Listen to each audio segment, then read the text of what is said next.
Hey guys, welcome back to our walkthrough of classic poetry. Today I want to talk about a not very well known Robert Frost poem, which is called The Tuft of Flowers.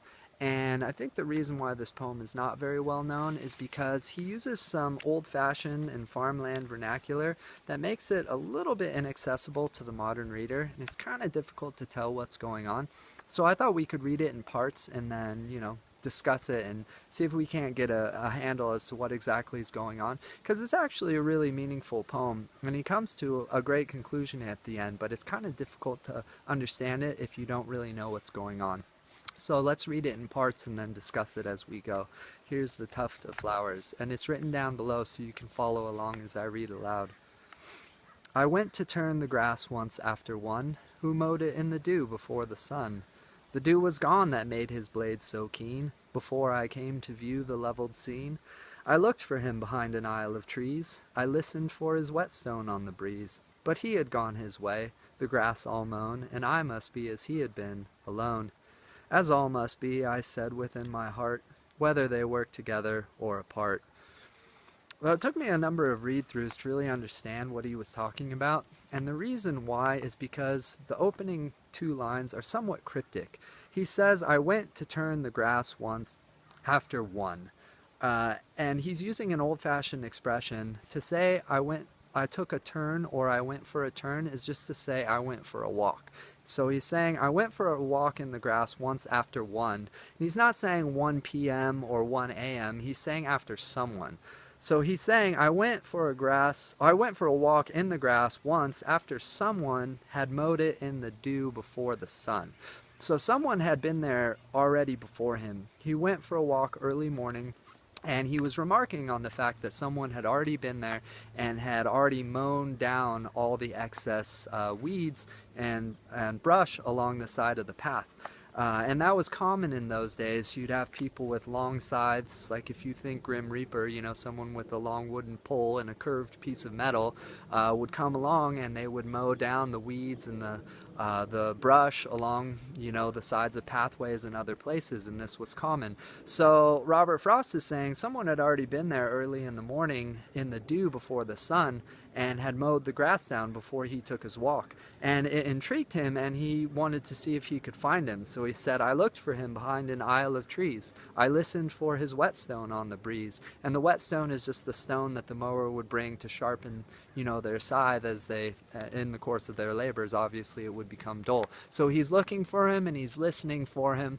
And he said, but he had gone his way, the grass all mown, and I must be, as he had been, alone. As all must be, I said within my heart, whether they work together or apart.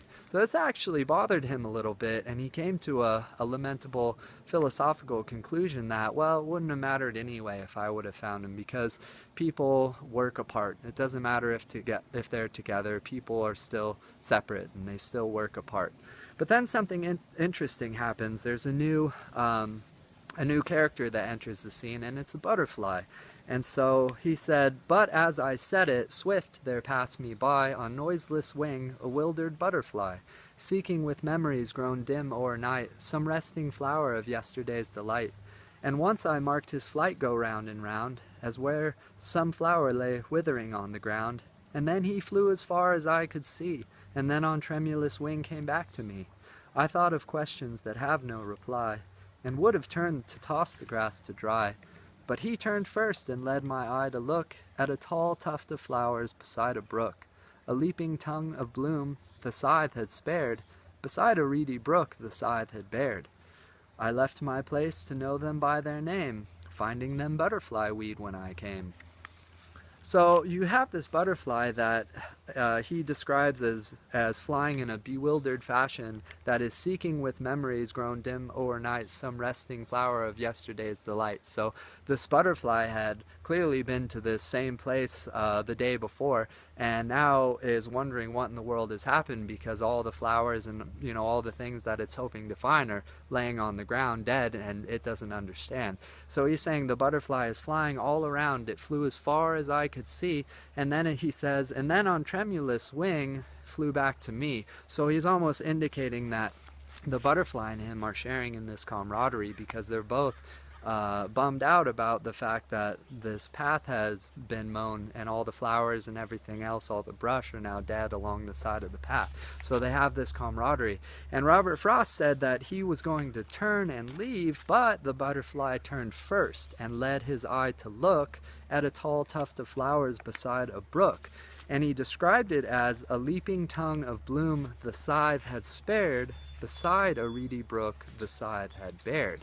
So what he's saying is that there's this tall tuft of flowers that's like a tongue of bloom, and it's beside a reedy brook that the scythe had bared. So the scythe had mowed down everything around it except for this tuft of flowers. So Frost is saying that this was clearly intentional. The mower hadn't just accidentally missed this tuft of flowers. He had left it there on purpose for some reason. And so it intrigued Robert Frost, and he said, "I left my place to know them by their name, finding them butterfly weed when I came."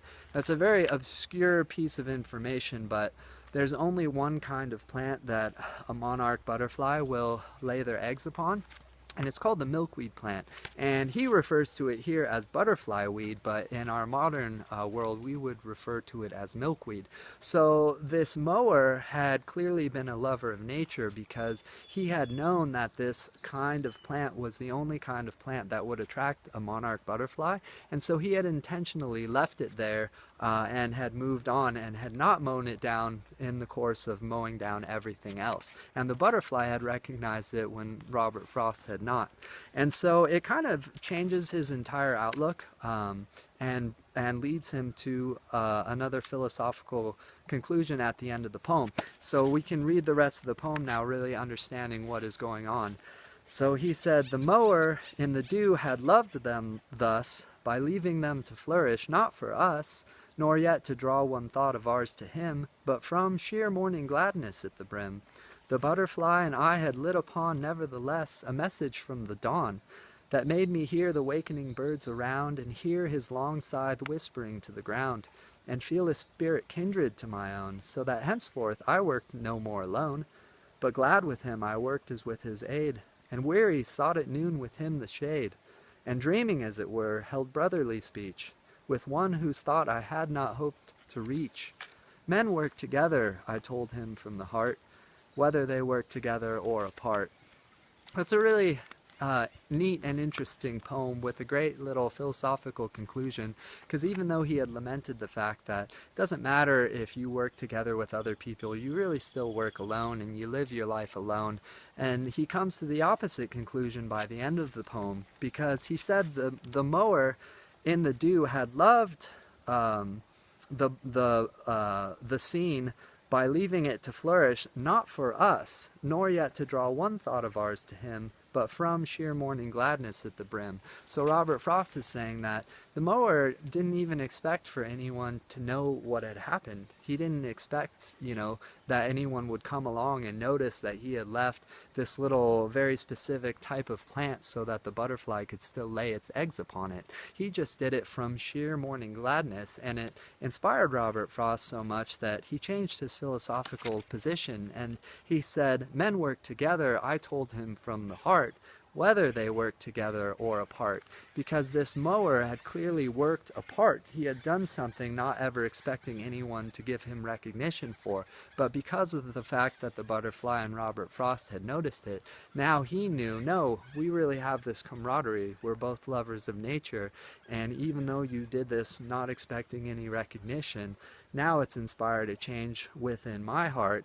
and I know that, that goodness is good to do just for the sake of it, even if you're never expecting anyone to give you recognition. So it's a really nice poem, and I encourage you to read it again so you don't read through it the way we just did in a broken up fashion, because it's a really nice poem, and once you understand what's going on in the poem, it actually has a really cool meaning. So thanks for coming along on this walkthrough, and I look forward to seeing you next time.